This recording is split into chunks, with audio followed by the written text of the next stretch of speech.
warahmatullahi wabarakatuh. Selamat pagi anak-anak. Bagaimana kabar kalian hari ini? Semoga tetap sehat dan tetap semangat mengikuti pembelajaran kali ini. Nah, sebelum kita memulai pembelajaran, alangkah baiknya kita berdoa terlebih dahulu. Berdoa dimulai. Berdoa selesai. Alhamdulillahirrabbilalamin. Sebelumnya ada yang tidak hadir hari ini, semoga hadir semua ya. Semoga semuanya tetap disehatkan, tetap semangat, tidak menutup kemungkinan untuk bermalas-malasan di rumah. Tapi kita harus semangat ya, harus semangat melaksanakan pembelajaran kali ini, apalagi di kondisi pandemi seperti ini. Meskipun kita berada di rumah, tapi kita harus siap belajar, harus semangat mengikuti pembelajaran ya. Kita harus ingat pesan ibu. Apa pesan ibu? Ada 3M. Yang pertama, memakai masker. Yang kedua, mencuci tangan. Dan yang ketiga, menjaga jarak. Oke. Nah, hari ini ada yang tahu kita mau belajar apa?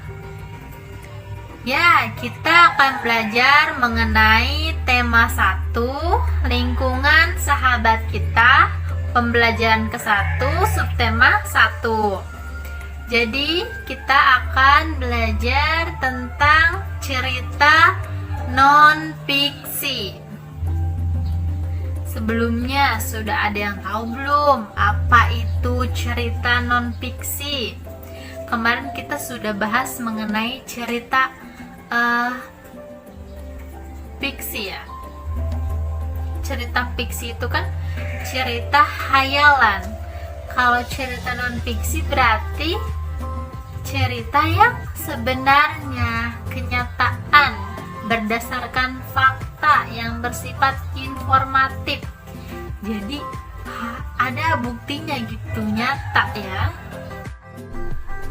Nah, sebelum kita masuk ke materi pembelajaran tentang non-fiksi, di sini Ibu akan menyampaikan apa saja tujuan daripada pembelajaran tentang materi non-fiksi ini, agar siswa dapat mengidentifikasi, mengamati, dan mengetahui serta dapat menjelaskan mengenai apa itu cerita non-fiksi, mengetahui manfaat dari cerita non-fiksi, contoh cerita non-fiksi itu seperti apa. Intinya supaya kalian tahu dan paham mengenai apa itu cerita non-fiksi. Ya, jadi sekarang kita masuk ke materi ya, mengenai cerita non-fiksi. Cerita non-fiksi merupakan cerita atau karangan yang berdasarkan kenyataan, sesuai fakta, sesuai bukti. Maksudnya tuh ada bukti nyatanya yang bersifat informatif. Minggu lalu kita sudah membahas tentang cerita fiksi. Nah, ada cerita fiksi, ada cerita non-fiksi. Jadi ketika kita bahas soal cerita fiksi, contohnya pun jelas ada di lingkungan sekitar kita. Nah, ya, jadi contoh daripada cerita non-fiksi ini itu ada tentang teks biografi, ada ensiklopedia, ada iklan, opini, kamus, dan ada juga tentang buku sejarah. Apa sih bedanya cerita non-fiksi sama cerita fiksi, Bu? Iya, kalau cerita non-fiksi itu kenyataan, jadi dibuatnya itu sesuai fakta. Jadi misalnya Ibu contohkan tentang teks biografi deh. Nanti Ibu kasih gambarannya setelah ini ya. Teks biografi tentang B.J. Habibie misalnya, mengangkat tentang kehidupan beliau, kapan tanggal lahir beliau lahir di mana, terus ada sejarah apa aja di kehidupan beliau, pelajaran apa aja yang bisa dapat kita ambil, Terus pengetahuan apa sih yang perlu kita ketahui dari beliau? Jadi menceritakan, kalau teks biografi itu kan menceritakan tentang seorang tokoh yang memang apa sih namanya, mereka itu kayak berjasa, terkenal sama sejarah-sejarah yang sangat menarik gitu buat kita pelajari.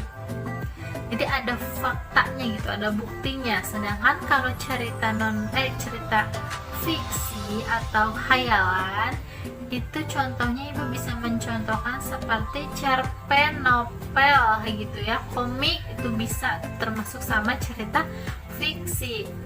Kenapa sih Bu kalau novel nggak dijadiin cerita non fiksi aja? Nggak bisa, karena itu dibuatnya khayalan gitu, bukan sesuai kenyataan. Jadi si pengarang itu nulis apa yang dia pikirkan gitu, apa yang dia bayangkan, tidak seperti cerita si non fiksi ini. Kalau non fiksi ini tuh tokohnya ada, ceritanya real gitu, pelajaran yang didapat juga ada, hal yang menarik juga ada, pengetahuannya bisa diambil gitu ya. Ciri-ciri cerita non fiksi ini apa sih Bu? Iya, ciri-ciri cerita non fiksi ini itu dia bersifat aktual, terpercaya, terus ada buktinya, bersifat informatif juga ya. Nah, jadi cerita non fiksi ini itu bahasanya juga menggunakan bahasa yang jelas dan bahasanya formal. Ya, jadi tadi kita sudah membahas apa aja sih? Sudah bahas tentang pengertian cerita non fiksi, sudah bahas ciri-ciri, terus apa aja contoh dari cerita non fiksi, perbedaan cerita fiksi dan non fiksi, itu sudah ibu bahas semuanya ya tadi. Jadi mungkin cukup pembelajaran kita hari ini. Setelah ini ibu akan memberikan soal evaluasi yang harus kalian jawab. Nanti ibu kirimkan via grup WA. Masih tentang evaluasinya itu masih tentang berhubungan sama materi cerita non fiksi ini. Kalau kalian memperhatikan, kalau kalian fokus tadi sama ibu, terus kalian bantu menjawab pertanyaan-pertanyaan ibu, pasti kalian bisa.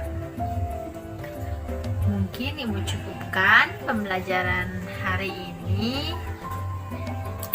Sebelum kita belajar hari ini, alangkah baiknya kita berdoa terlebih dahulu. Berdoa dimulai. Berdoa selesai.